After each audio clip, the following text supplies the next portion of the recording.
The elevator door slid open with a tired metallic groan, and I stepped into the hallway of our condo overlooking the marina in Long Beach, California. My suitcase felt far heavier than it should have. It only held a few summer dresses, some skincare products from the wellness retreat in Palm Springs, and a handful of handmade gifts I'd picked up in the little desert shops. I wasn't supposed to be home until Friday. Instead, I had decided to surprise my husband. After 36 years of marriage, surprises had become rare.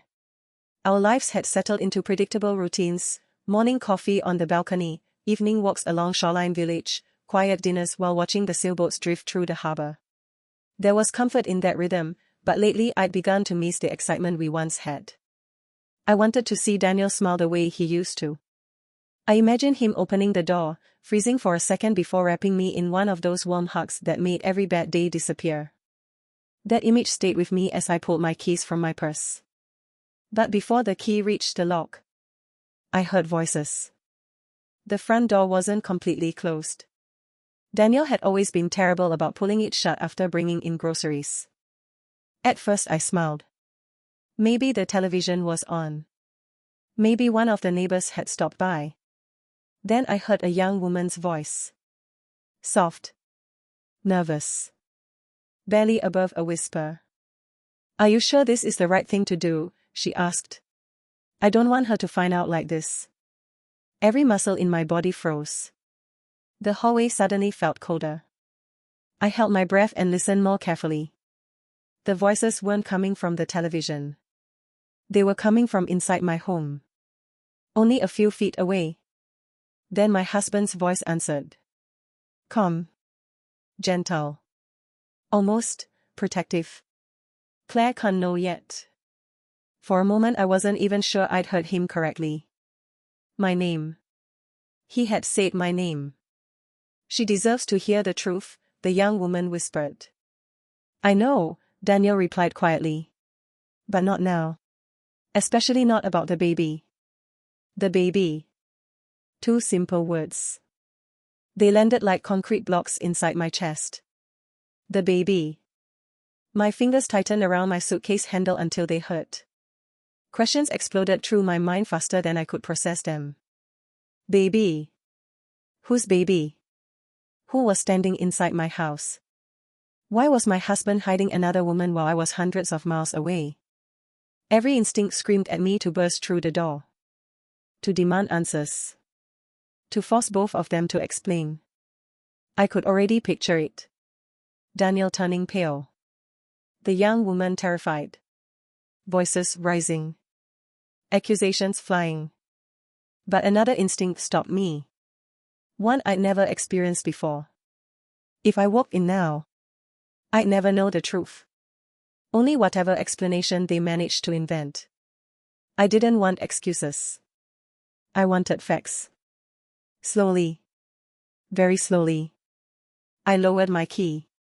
Lifted the suitcase so the wheels wouldn't rattle against the tile. And quietly walked back toward the elevator. My legs barely obeyed me.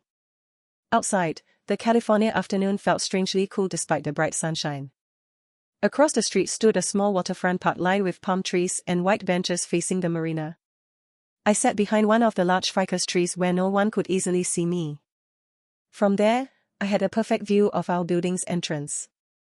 Every passing minute stretched endlessly. I checked my watch. 3 minutes. 5. 8. Then. The front doors opened. A young woman stepped outside. She couldn't have been older than 26.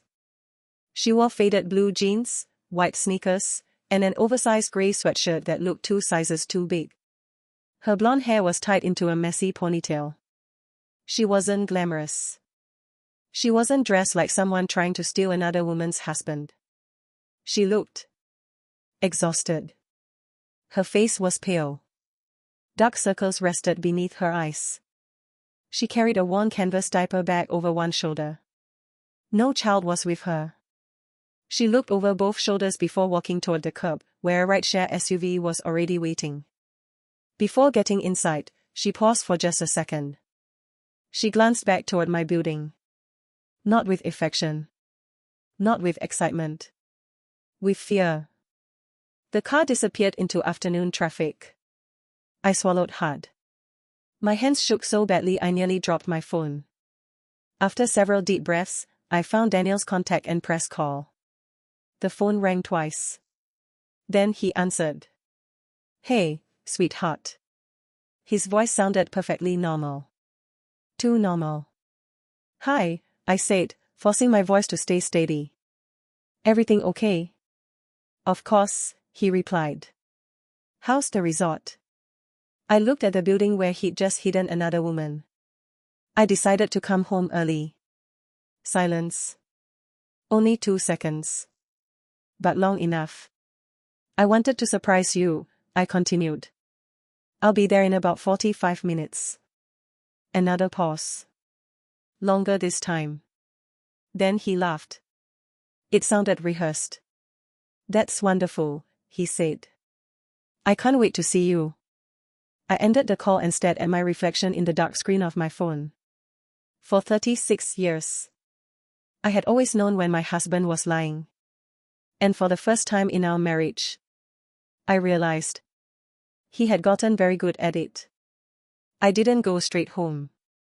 Instead, I spent exactly 45 minutes walking along the waterfront promenade, trying to slow my breathing and organize the storm inside my head. People passed me laughing with ice cream cones. Children chased seagulls across the sand. Couples held hands beneath the California sun.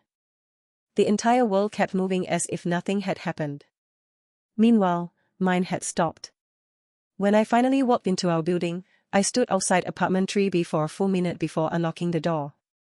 The scent of freshly brewed coffee greeted me instantly. Daniel had opened every window. The salty ocean breeze drifted through the condo. He was trying to erase something. Or someone. "There she is." His voice came from the kitchen. He walked toward me with the same easy smile I'd seen thousands of times. He kissed my cheek. Wrapped his arms around me. Held me just a second longer than usual. "I missed you," he said. "So much." "I missed you too." The words left my mouth automatically. He took my suitcase before I could protest. "You should have told me you were coming. I'd have picked you up. I wanted to surprise you." His smile flickered. Only for a fraction of a second. Then it returned. "Well," he laughed, "mission accomplished." Everything looked exactly the way I'd left it. The framed family photos. The leather sofa. The blue ceramic bowl on the dining table we'd bought during our anniversary trip to Santa Barbara. Nothing seemed out of place. Which somehow made everything feel wrong. "I made your favorite lemon cake," Daniel said from the kitchen. "I figured you'd want dessert after all that healthy spa food." He was talking more than usual. Much more. Filling every second of silence. People often do that when they're hiding something. I smiled politely. "I'm just going to wash my hands." "Of course." I walked slowly toward the hallway. Not because I needed the bathroom. Because I wanted to look. Really look. The entryway seemed ordinary until my eyes reached the shoe rack. Daniel's running shoes. My sandals. His work boots. Then. Something tucked behind an umbrella stand. Almost hidden. A tiny knitted baby sock. Yellow. No bigger than the palm of my hand. I crouched as though fixing the welcome mat. My fingers brushed the soft fabric. It was warm. Someone had touched it recently. From the kitchen came the cheerful whistle of the kettle. Daniel was humming one of his old Frank Sinatra songs. Like nothing had changed. Like our life wasn't quietly collapsing. I slipped the little sock back exactly where I'd found it. Then stood and walked into the bathroom. When I looked into the mirror, I barely recognized the woman staring back. She looked older than she had that morning. The dinner that followed felt like theater.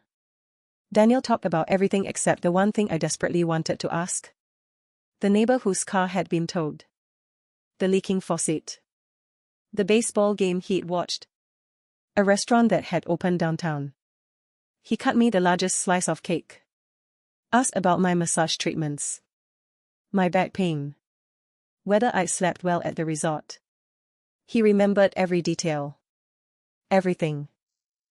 Except the truth. I answered carefully. Smiled when expected. Laughed at the right moments. But inside my head, only one sentence kept repeating. Especially not about the baby. That night. Sleep never came. Daniel fell asleep within minutes. His breathing slow. Steady. Peaceful. I lay awake beside him, staring into the darkness. 36 years. We had built everything together. Our first apartment. Our first car. Our son, Ethan. I remembered teaching Ethan to ride his bike along these same California sidewalks. His scraped knees. Birthday parties. College graduation. Then. The fights. The distance. The silence. 3 years earlier, Ethan had packed his things after one explosive argument. He'd moved to Northern California. Since then, calls had become texts. Texts became holidays. Then, almost nothing. Daniel always insisted Ethan just needed time. I insisted he needed responsibility. Neither of us ever admitted how much we miss him.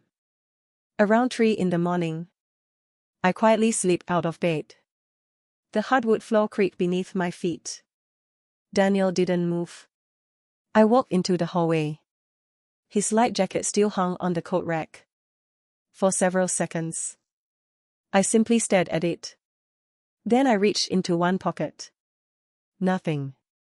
The second. Car keys. Receipts. Loose change. The inside pocket. Paper. Folded several times.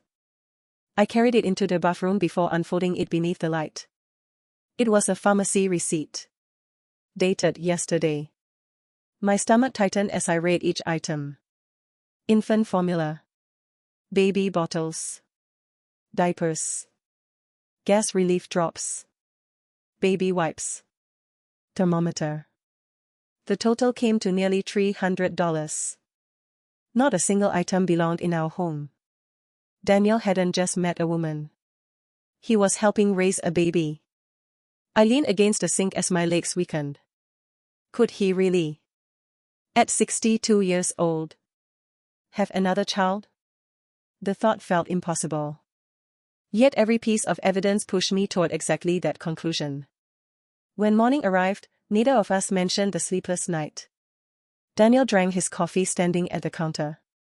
I'm heading over to Mike's garage, he said casually. His truck's acting up again. Need any help? He smiled. I'll be back before dinner. He kissed my forehead. Picked up his keys. And left. I waited exactly 60 seconds after the front door closed. Then I walked straight into our bedroom. Inside the closet, beneath folded blankets on the highest shelf, sat the metal cash box where we'd saved money for nearly 8 years. It was supposed to pay for renovating our beach house someday. I lifted it down. Immediately. Something felt wrong. It was too light. When I opened it, my heart sank. More than half of our savings were gone. Only a few envelopes remained. My hands trembled as I searched the empty box. Then, a folded notepad page slipped from underneath one envelope. Daniel's handwriting. Careful. Neat. A list of monthly expenses. Apartment rent. Utilities. Groceries. Medical bills. Diapers. Formula. At the bottom. One address. 1748 Harbor View Drive. Apartment 214. And underneath it. Tuesday, bring groceries. I slowly looked toward the calendar hanging beside the closet.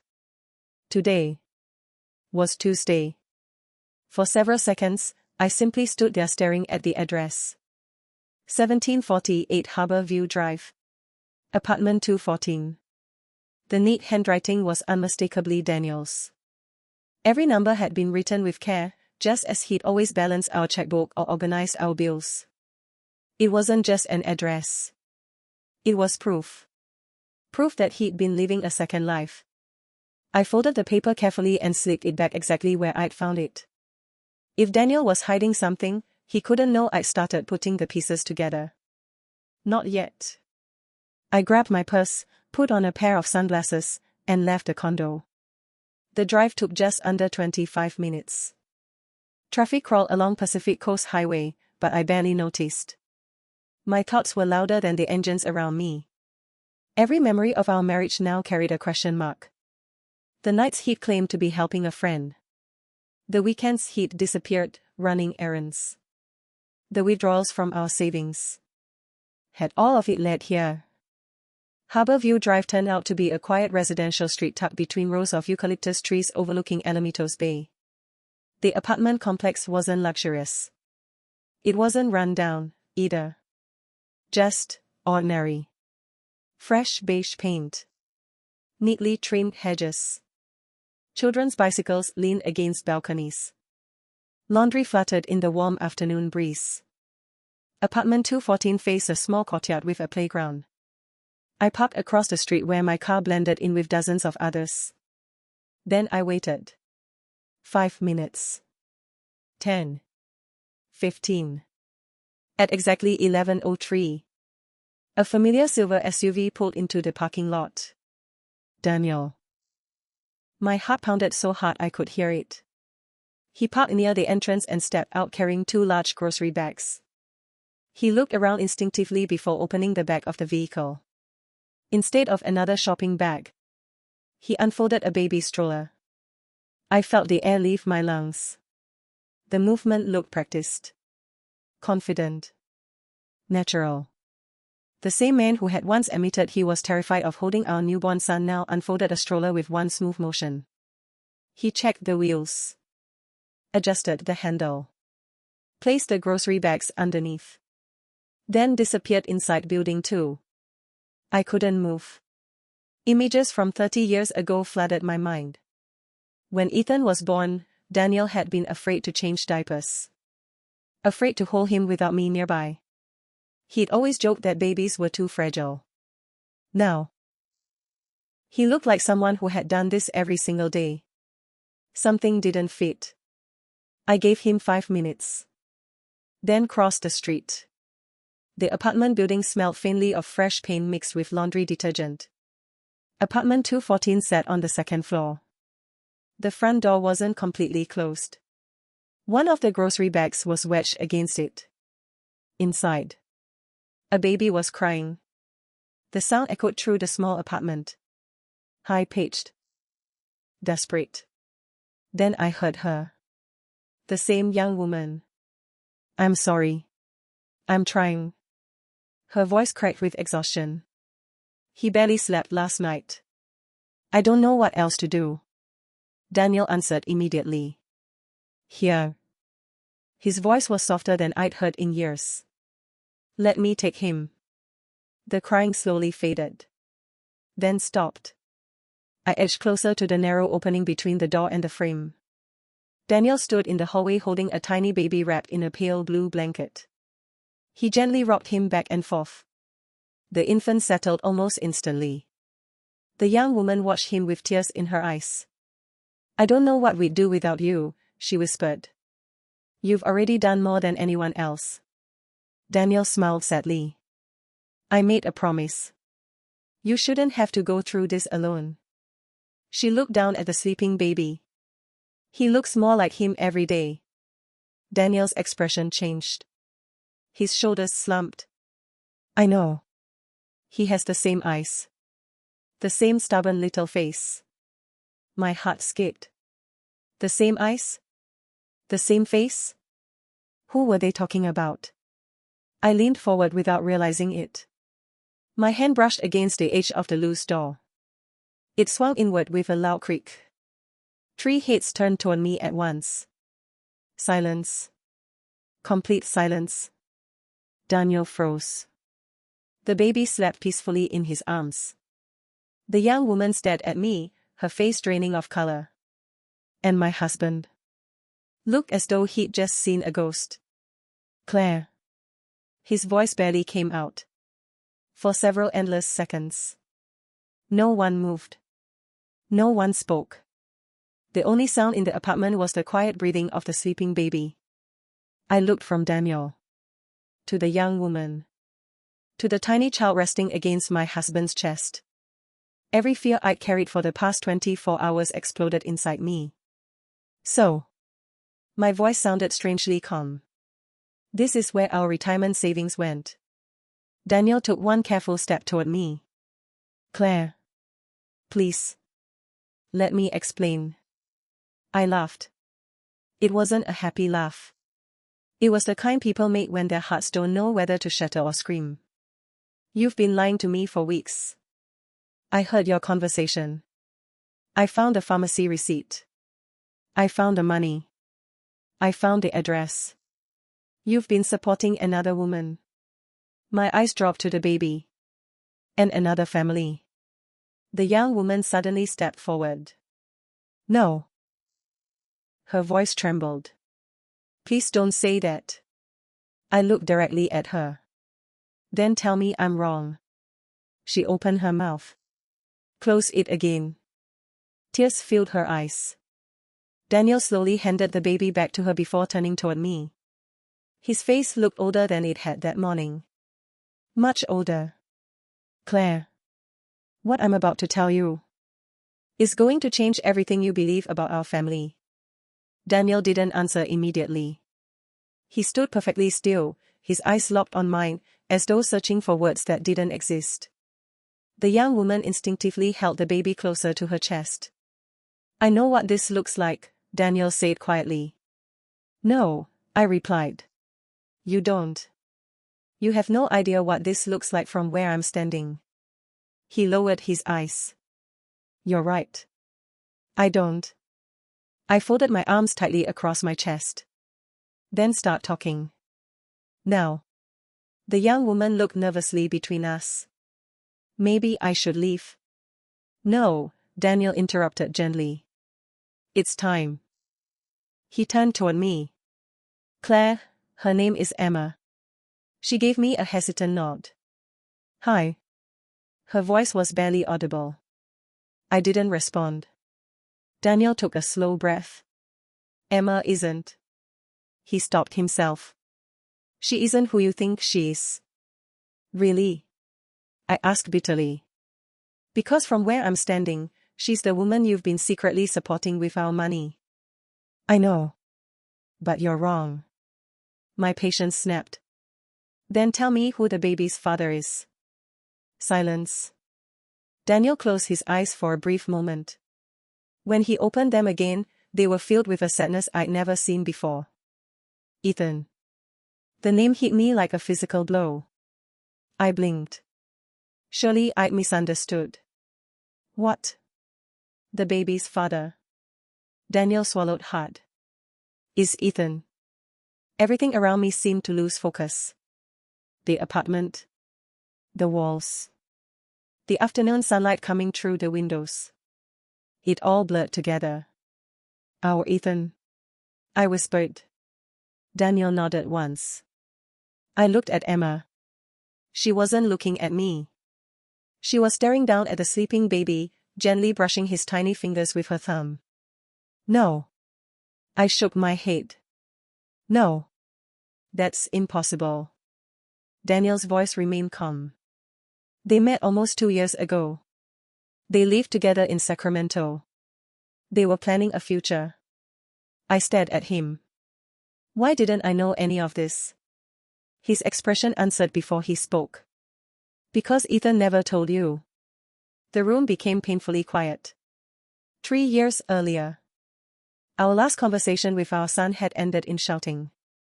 He wanted to leave his engineering job. I told him he was making the biggest mistake of his life. He told me I control everyone around me. I told him if he walked away from his future, I wouldn't support his decision. He packed his bags that same weekend. We barely spoke afterward. Daniel kept occasional contact. I refused. I had convinced myself Ethan simply needed to apologize. Instead, life had kept moving without me. He loved her, Daniel continued. At least, I believe he did. Emma quietly wiped away another tear. For a while, I looked at her for the first time. She couldn't have been more than 25. She looked exhausted. Not because of guilt. Because of motherhood. Because of fear. When did you find out? I asked. Daniel answered immediately. 7 months ago. I stared at him. 7 months? He nodded. Emma showed up outside our condo. She had Ethan's old address. She thought he still lived there. Emma finally spoke. I was 7 months pregnant. My landlord had just raised the rent. I couldn't work anymore. I didn't know where Ethan was. I didn't know anyone in Southern California. Her voice cracked. I was desperate. I looked from her to Daniel. And Ethan. Daniel's jaw tightened. He disappeared. He changed his phone number. Closed his social media. No one has heard from him since. The words felt impossible. Not my son. Not the little boy who cried when he found injured birds. Not the teenager who volunteered at animal shelters.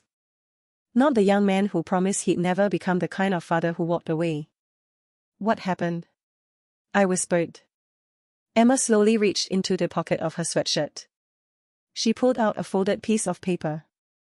Its edges were worn from being opened countless times. She held it carefully, as though it might fall apart. Daniel looked at it and sighed. He left her that letter. Emma nodded silently. I've carried it every day. She looked at me. I didn't want you to read it. But maybe you deserve to. She held the letter toward me. For several seconds. I couldn't bring myself to take it. Finally, I reached out. The paper felt impossibly light. Yet somehow, heavier than anything I had ever held. I unfolded it slowly. The handwriting was unmistakable. Ethan's. The same handwriting he'd used on birthday cards. Christmas notes. College applications. The first line made my heart stop. Emma. I'm sorry. I kept reading. With every sentence, the ground beneath my feet seemed to disappear.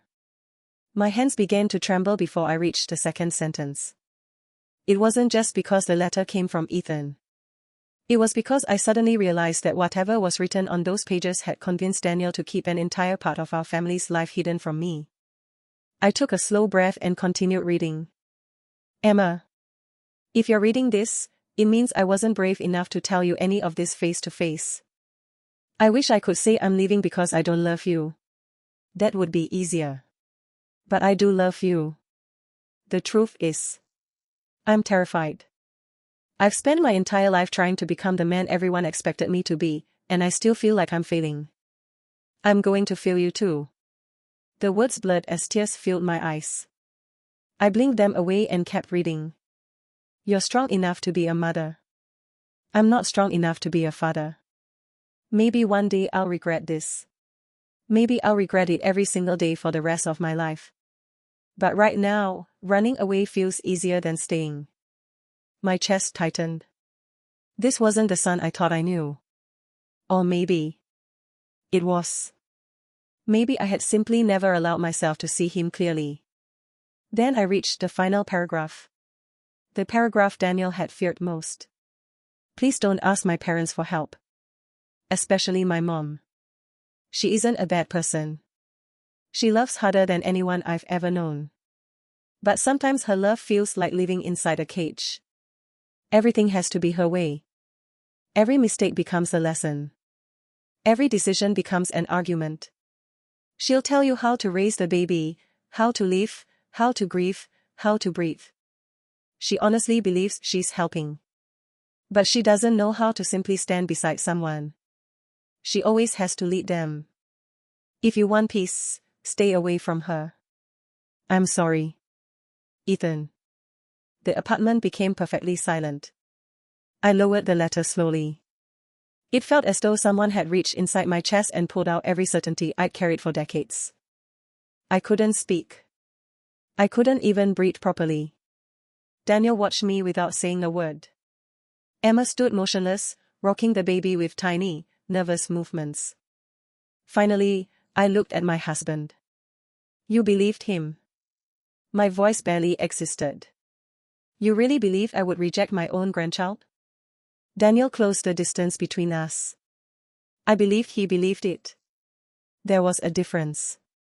One I hadn't noticed before. He wasn't trying to punish you, Daniel continued softly. He was protecting Emma from the version of you he remembered. I wanted to argue.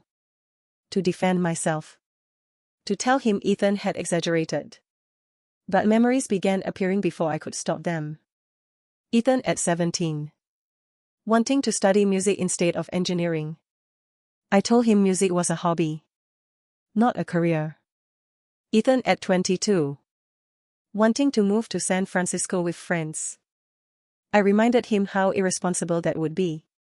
Ethan calling one Thanksgiving. Saying he couldn't come home because of work. I accused him of choosing strangers over family. Every conversation. I had believed I was helping. Guiding him. Protecting his future. Had I ever really listened? Or had I only corrected? Emma quietly cleared her throat. I was scared of you. I turned toward her. I never even met you. I know. She gave a weak smile through her tears. But Ethan talked about you all the time. He loved you. That surprised me. He did. She nodded.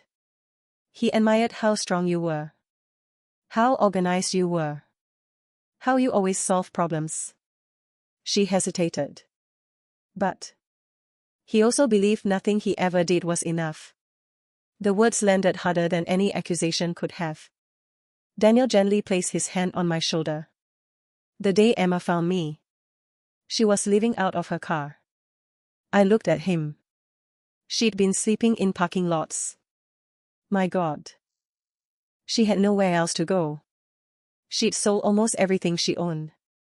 She skipped meals so she could buy baby supplies. Emma lowered her eyes. I wasn't looking for money. I just wanted Ethan. Her voice cracked. I wanted him to know his son was coming. Daniel nodded. When I found out who she was, I couldn't walk away. So I rented this apartment. I paid the deposit. I've been bringing groceries. Taking her to doctor's appointments. Helping after the baby was born. He looked directly into my eyes. I wasn't replacing our family. I was trying to save it. The baby suddenly stirred. A tiny yawn escaped him before he stretched one little hand into the air. Without thinking, I looked at his face. Really looked. Dark eyebrows. The tiny curve of his nose. The stubborn chin. My breath caught. There. Looking back at me. Was Ethan. Not the grown man who had walked away. The little boy who used to fall asleep on my shoulder after long drives home from the beach. My grandson. I whispered. The words felt unfamiliar. Yet somehow, they also felt like coming home. Emma looked uncertain. His name is Noah. Noah. I repeated it silently. Then looked back at Daniel. For the first time since I'd walked into that apartment, I no longer saw betrayal in his eyes. I saw exhaustion. Months of carrying a burden completely alone. Months of lying to the woman he loved. Only because he believed he was protecting everyone else. And suddenly, I wasn't angry anymore. I was ashamed. I looked down at the letter one last time before carefully folding it along the same creases Ethan had made months earlier. Every fold felt like another layer of my certainty peeling away. For years I had believed I was the one holding this family together. Now I realized I had been gripping so tightly that everyone else had struggled to breathe. I handed the letter back to Emma. I'm sorry, I whispered. She looked surprised. For what? For judging you before I even knew your name. She stared at me for several seconds, as if trying to decide whether she believed me. I thought. She said quietly, you were going to hate me. I almost did. The honesty surprised even me. When I first walked through that door, I thought my husband had betrayed me. Daniel lowered his eyes. I know. I thought I'd lost everything. I looked around the small apartment. The furniture was cheap and mismatched. A second-hand couch sat against one wall. There was a tiny dining table with only 2 chairs. Several unopened boxes were stacked near the kitchen. The refrigerator hummed loudly in the silence. This wasn't the secret life I'd imagined. It wasn't luxury. It wasn't romance. It was survival. How long have you been here? I asked Emma. Almost 4 months. And you've been alone this whole time? She nodded. Except for Daniel. He comes by almost every day. He fixes things. He brings groceries. He even learned how to calm Noah when he has colic. Daniel smiled awkwardly. I'm still learning. Emma laughed softly for the first time. You're actually getting pretty good. I looked at my husband. When did you learn all this? He shrugged. I guess. I had a second chance. The sentence hit me harder than he probably intended. When Ethan was born, Daniel had worked endless overtime. He'd missed birthdays, school plays, soccer games. He always regretted it. Now he was making bottles, changing diapers, rocking a baby to sleep. He wasn't replacing our son. He was trying to make peace with the father he wished he'd been. I should have told you, he said quietly. I wanted to. So many times. Then why didn't you? He sighed. Because every week it became harder. I kept thinking. Just wait until things settle down. Wait until Emma feels safe. Wait until Noah is healthy. Wait until Claire is ready. He smiled sadly. But there was never a right time. I nodded slowly. No. There never is. For several minutes no one spoke. The apartment felt strangely peaceful now. No accusations. No shouting. Only the quiet sound of Noah breathing as he slept against Emma's shoulder. Then, a tiny cry escaped him. Emma immediately began rocking him. It's okay. I've got you. His crying only grew louder. She looked exhausted. Dark circles framed her eyes. Her hands shook from fatigue. When was the last time you slept? I asked. She gave an embarrassed smile. I honestly don't remember. Daniel chuckled softly. Welcome to parenthood. Emma laughed through her tears. I think I've had maybe 3 hours total in the last 2 days. Without thinking, I stepped closer. May I? She looked uncertain. The baby. I mean. She hesitated only a second before carefully placing Noah into my arms. I hadn't held a baby in nearly 30 years. At first I was afraid. Then instinct quietly returned. I supported his tiny head. Rocked him gently. Just as I had done with Ethan all those years ago. Almost immediately, Noah stopped crying. His tiny fingers wrapped around one of mine. The entire room seemed to disappear. His skin smelled like baby shampoo and warm milk. His eyelashes fluttered as he drifted back to sleep. A single tear rolled down my cheek. My goodness. I whispered. He's beautiful. Emma smiled. He really is. I looked down at the tiny face resting peacefully against my shoulder.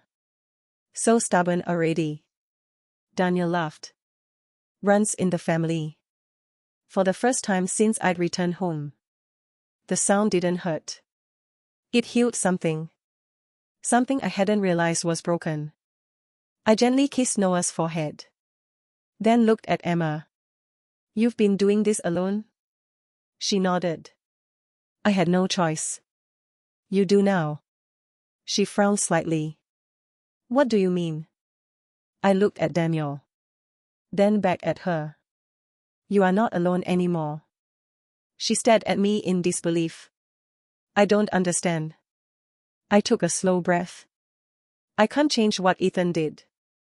I can't erase the months you've spent wondering whether anyone cared. But I can choose what happens next. I reached into my purse and pulled out my car keys. Go pack your things. Emma blinked. What? I said. Go pack your things. She looked completely confused. Daniel did too. You and Noah. I smiled through tears.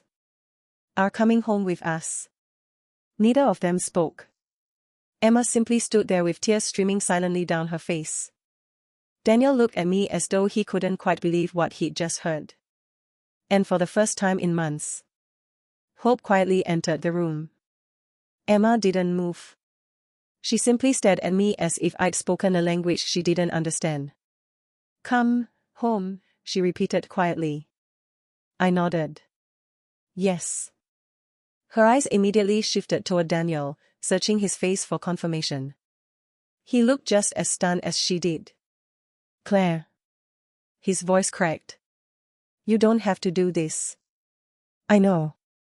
I want to. Emma hugged Noah closer. I couldn't ask that of you. I offered. She shook her head. I'd only be in the way. I smiled sadly. No. You'd be giving us something we lost a long time ago. She looked confused. A family. No one spoke. Outside, somewhere in the courtyard, children laughed while chasing each other across the playground. The sound drifted through the open window like a reminder that life kept moving forward, whether we were ready or not. Daniel slowly walked toward me. I've never been prouder of you. I looked at him. You should have trusted me. I know. I was wrong. He wasn't making excuses anymore. Just telling the truth. And somehow, that mattered. An hour later, we loaded Emma's belongings into our SUV. There wasn't much. 2 duffel bags. A folding crib. A stroller. 3 cardboard boxes filled mostly with baby clothes and bottles. Everything she owned fit into the back of our vehicle. I looked around the nearly empty apartment one last time. No family photographs. No decorations. No signs that anyone had planned to stay there very long. Just survival. As Daniel locked the apartment door, Emma hesitated. What happens now? I answered before Daniel could. Now. We go home. The drive back to Long Beach was almost silent. Emma sat in the back beside Noah. Every few minutes she leaned over to make sure he was still breathing. I remembered doing exactly the same thing when Ethan was born. Motherhood hadn't changed in 30 years. Only the technology had. When we pulled into our condo parking garage, Emma looked nervous again. I don't want your neighbors asking questions. I laughed softly. Trust me. They've been asking questions about us for 36 years. Daniel chuckled. She's right. Mrs. Hernandez from the first floor opened her front door just as we entered the building. Oh. She smiled brightly. You're back early. I am. Her eyes drifted toward Emma. Then to the stroller. Then back to me. I could practically see the questions forming in her head. Before she had the chance to ask a single one, I smiled. This is Emma. And this. I looked proudly at the sleeping baby. Is my grandson. Mrs. Hernandez gasped. You have a grandson? I do. She immediately hugged me. Oh, Claire. Why didn't you tell anyone? Because yesterday. I didn't know. The condo felt completely different the moment we walked inside. It wasn't because anything had changed physically. The furniture was still in the same place. The photographs still covered the hallway. The ocean was still visible through the living room windows. But the silence. The silence was gone. Noah let out a tiny cry as Emma carried him inside. Daniel instinctively reached for the diaper bag. I found myself clearing space on the coffee table without thinking. Within minutes, our perfectly organized living room no longer looked perfect. A baby blanket rested across the sofa. Tiny socks appeared on the floor.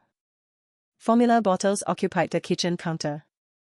Normally, that would have bothered me. Instead, it made the condo feel alive. Emma stood awkwardly near the entrance. I don't know which room.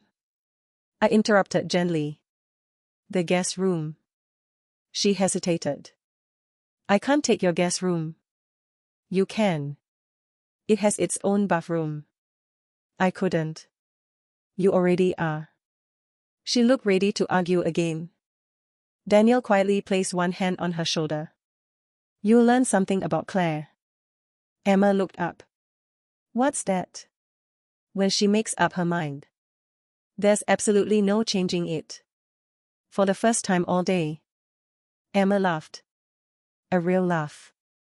The kind that reached her eyes. I guess Ethan wasn't exaggerating about that. The joke caught me off guard.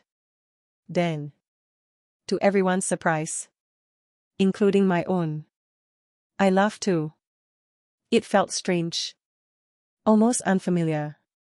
Like using a muscle that hadn't moved in years. That evening, while Emma put Noah to bed, Daniel and I sat together on the balcony overlooking the marina. The sun slowly disappeared behind the Pacific Ocean, painting the sky with shades of orange and pink. Neither of us spoke for several minutes. Finally, Daniel broke the silence. Are you angry with me? I thought carefully before answering. I'm hurt. He nodded. I know. But I'm not angry anymore. He looked surprised. I've been angry at the wrong person for a very long time. I wrapped both hands around my mug of tea. I spent years blaming Ethan for leaving. I never stopped to ask myself why he felt he had to. Daniel didn't interrupt. He simply listened. I love him. I still do. I struggled to find the words. I confused love with control. The sentence hung between us. Painful. Honest. True. Daniel reached for my hand. You were trying to protect him. I know. But protecting someone isn't the same as trusting them. The marina lights reflected across the water below. For the first time in years, the silence between us didn't feel heavy. It felt peaceful. Neither of us noticed Emma standing quietly inside the sliding glass door, having overheard every word. She looked toward the nursery where Noah slept peacefully. Then back at us. A tear rolled down her cheek. For the very first time since Ethan disappeared, she allowed herself to believe that maybe Noah would grow up with a real family after all. 4 months passed faster than I ever imagined. If someone had told me that by the end of summer our quiet condo overlooking the marina would be filled with rattles, baby bottles, stuffed animals, and the sound of a laughing infant, I would have smiled politely and said they had the wrong family. Yet there I was, standing barefoot in the kitchen at 7 in the morning, warming Noah's bottle while Daniel danced around the living room making ridiculous airplane noises that sent our grandson into fits of uncontrollable laughter. You missed your calling, I teased. Daniel looked over his shoulder. Oh. You should have been a children's entertainer. Noah squealed as Daniel pretended to trip over his own feet. Emma walked into the room, rubbing sleep from her eyes. You two realize he expects a comedy show every morning now? Daniel grinned proudly. That's because he has excellent taste. Emma rolled her eyes. He's definitely inherited that stubborn streak. I looked at Noah. He had grown so much. His cheeks were rounder now. His tiny fingers constantly reached for everything around him. And every single day, he looked a little more like Ethan. Sometimes that made my heart ache. Other times, it gave me hope. Living together wasn't always easy. 3 adults. 1 baby. 1 small condo. There were adjustments. Plenty of them. More than once, I caught myself saying things like, maybe he should wear another blanket. Are you sure that's enough formula? You probably shouldn't let him nap this late. Each time, I stopped. Sometimes halfway through the sentence. Sometimes only after seeing Emma's nervous expression. Then I reminded myself of the promise I'd made. Not to control. To support. Instead of correcting, I started asking. Would you like another pair of hands? Can I watch him while you take a shower? Do you need groceries? The answers were almost always the same. Yes. Thank you. Little by little. Trust replaced fear. One Saturday afternoon, Emma found me sitting on the balcony folding Noah's tiny clothes. She hesitated before sitting beside me. Can I ask you something? Of course. She looked out toward the ocean. Were you always this calm? I laughed so hard I nearly dropped one of Noah's socks. Asked my husband. Daniel, who was watering the plants nearby, burst out laughing before I even finished speaking. Oh, absolutely not. Emma smiled. I figured. I folded another tiny onesie. I've spent most of my life believing that if I love someone enough, I could protect them from every mistake. And now? I looked toward Noah, who was asleep in his stroller beside the sliding door. Now I know that's impossible. You can't love people into becoming who you want them to be. You can only love them while they're becoming who they're meant to be. Emma didn't say anything for a long moment. Then she quietly reached over and squeezed my hand. Thank you. For what? For giving Noah a grandmother.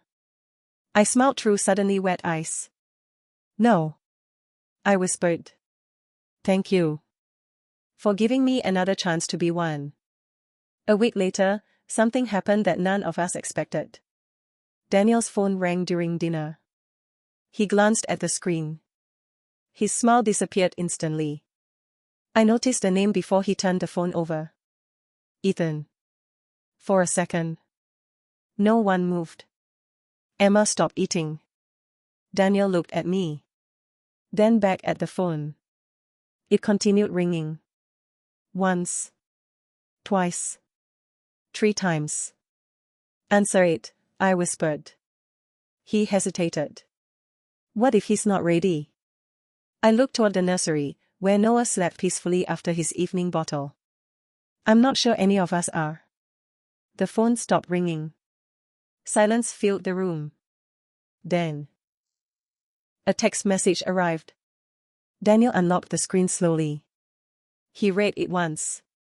Then again. His eyes filled with tears. What is it? I asked. He swallowed hard before handing me the phone. There were only 2 short sentences. Dad. I think I'm finally ready to come home, if Mom can ever forgive me. The room fell completely silent. Emma covered her mouth.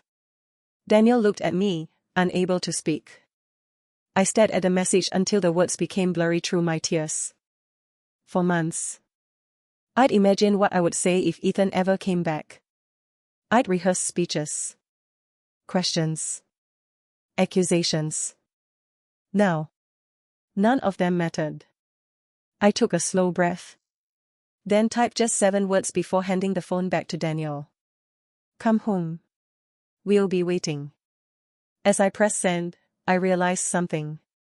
Sometimes, the hardest journey isn't finding your way back home. It's believing that someone will still open the door when you get there. 3 days later. The doorbell rang at exactly 5:42 p.m. No one had spoken much since Ethan's text message. Not because we didn't want to. Because none of us knew what to expect. Would he actually come? Would he change his mind? Would he walk away again? Daniel had checked his phone every 15 minutes. Emma tried to keep herself busy by organizing Noah's clothes for the 100th time. As for me, I spent 3 days replaying every conversation I'd ever had with my son. Every argument. Every criticism. Every opportunity I'd missed to simply say, "I'm proud of you." The bell rang again. Daniel looked at me. I looked back at him. Neither of us moved. Finally, I stood. Each step toward the front door felt heavier than the last. When I reached the handle, my hand hesitated. Then I opened it. There he was. Ethan. He looked older. Thinner. A short beard covered part of his face. His backpack hung from one shoulder, and a small duffel bag rested at his feet. His eyes met mine. For several seconds. Neither of us spoke. His voice cracked. I almost turned around 3 times. I smiled sadly. I almost didn't answer the door. A nervous laugh escaped him. So. Another silence. 36 years of motherhood. Reduced to 2 people standing in a doorway, unsure how to begin again. Then Ethan quietly said the words I'd secretly dreamed of hearing. "Mom. I'm sorry." The tears I'd been holding back for months finally spilled over. Without thinking, I stepped forward. Not to lecture him. Not to ask where he'd been. Not to demand explanations. I simply wrapped my arms around him. For a second, he froze. Then he hugged me back. Tightly. Like the frightened little boy who used to climb into my lap after thunderstorms. "I miss you," I whispered. He buried his face against my shoulder. "I missed you too." Behind us, Daniel quietly wiped away tears. Emma stood in the hallway, holding Noah, unsure whether she should stay or leave. Ethan slowly pulled away and finally noticed her. His face lost all color. "Emma." She looked at him for a long moment. "I wasn't sure you'd come." I almost didn't. His eyes dropped to the baby in her arms. The room became impossibly quiet. His voice barely existed. "Is that?" Emma nodded. "His name is Noah." Ethan stared at the little boy. His own son. Noah blinked sleepily before reaching one tiny hand into the air. Almost instinctively, Ethan stepped closer. His hands trembled. "I don't think." He swallowed. "I don't think I deserve to hold him." Emma looked at him for a long time. Then, without saying a word, she carefully placed Noah into his father's arms. Ethan immediately burst into tears. Not quiet tears. The kind that come after carrying guilt for far too long. "I'm so sorry," he whispered over and over. "I'm so sorry." Noah looked up at him with complete innocence. Then, to everyone's surprise, he smiled. A tiny, perfect, toothless smile. Daniel laughed through his tears. "Well, I think someone recognizes his dad." Even Emma laughed softly. The tension that had filled the condo for months seemed to loosen all at once. That evening, we all sat around the dining table together. For the first time in years. Every chair was occupied. The conversation was slow at first. Awkward. Careful. Ethan told us he'd spent months working construction in Oregon. After leaving Emma, shame had consumed him. Every day he wanted to call. Every day he convinced himself it was already too late.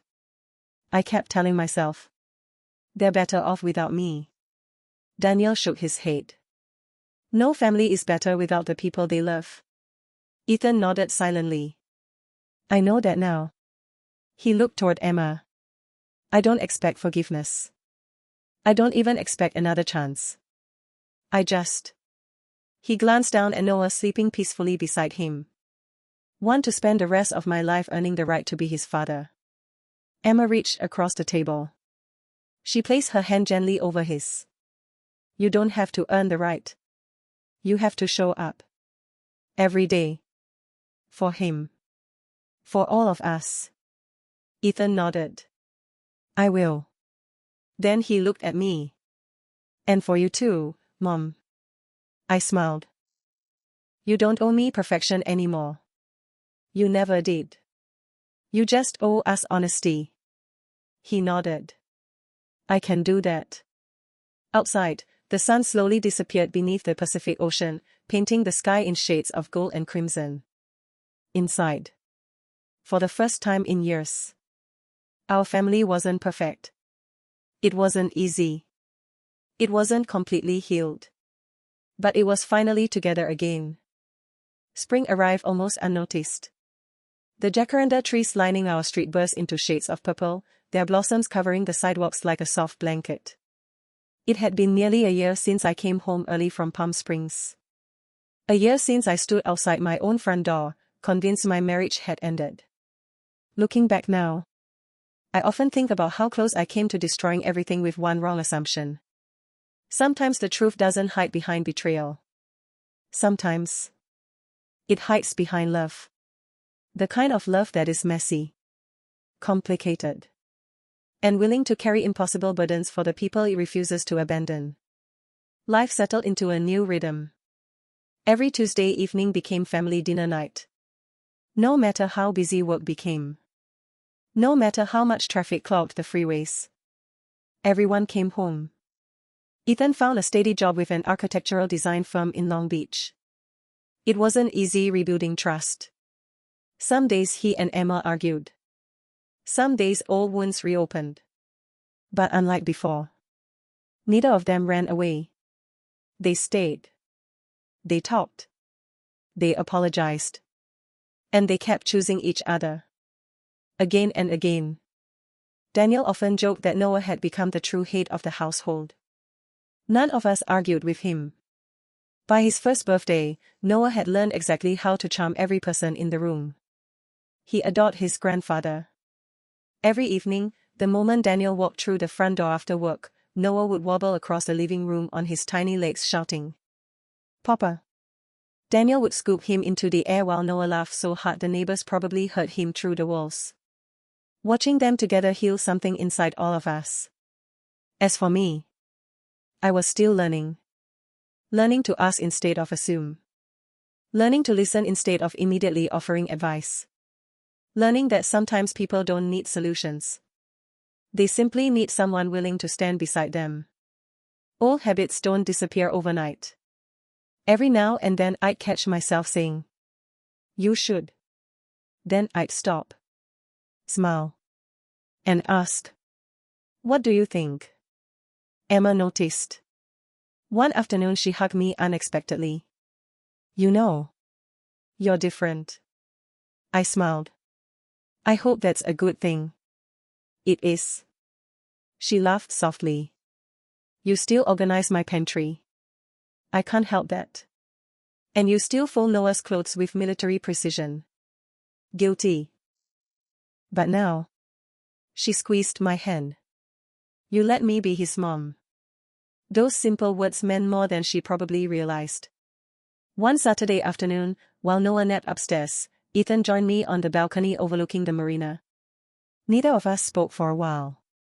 The Pacific stretched endlessly before us, sparkling beneath the afternoon sun. Finally, he broke the silence. "I blamed you for everything." I nodded. "I know. I told myself leaving was your fault." He looked down at his hands. "But the truth is, I was afraid. Afraid of disappointing you. Afraid of disappointing Emma. Afraid of becoming a father." He smiled sadly. So I ran. I reached over and covered his hand with mine. "You know something?" "What?" "I was afraid too." He looked surprised. "When you were little, I was terrified I'd fail you. So I tried controlling everything. Every decision. Every dream. I thought if I planned your future carefully enough, nothing bad could ever happen." A gentle breeze carried the scent of salt water across the balcony. "But life doesn't work that way." "No. It doesn't." For the first time in years, there was nothing left to forgive. only time to make up for. A few weeks later, our entire family gathered at the beach for Noah's first birthday. Nothing extravagant.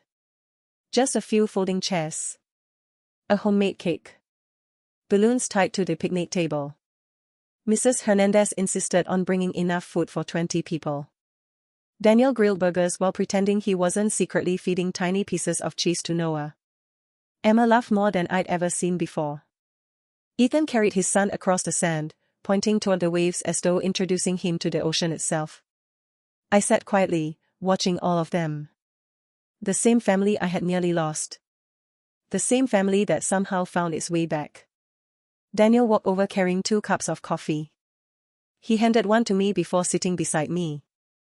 "You look happy." "I am." He smiled. "You know. If you hadn't come home early that day." I laughed softly. "I've thought about that." "So have I."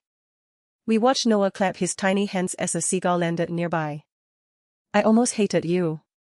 Daniel looked at me. "I know." "And now?" I slipped my hand into his. "Now I'm grateful." He raised an eyebrow. "For what?" "For loving our family enough to protect it until I was finally ready to understand it." His eyes grew wet. "So?" he asked quietly. "Do you forgive me?" I leaned my head against his shoulder. "I forgave you the moment I realized you never stopped believing our family was worth saving." People often believe that families fall apart because of one terrible mistake.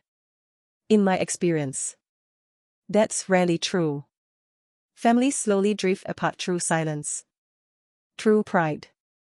Through words left unsaid. But they come back together in much the same way. One honest conversation. One act of forgiveness. One open door. At a time. And every now and then, when I find one of Noah's tiny socks hiding beneath the couch or tucked inside the laundry basket, I smile. Because I remember the day a little yellow baby sock convinced me my life was over.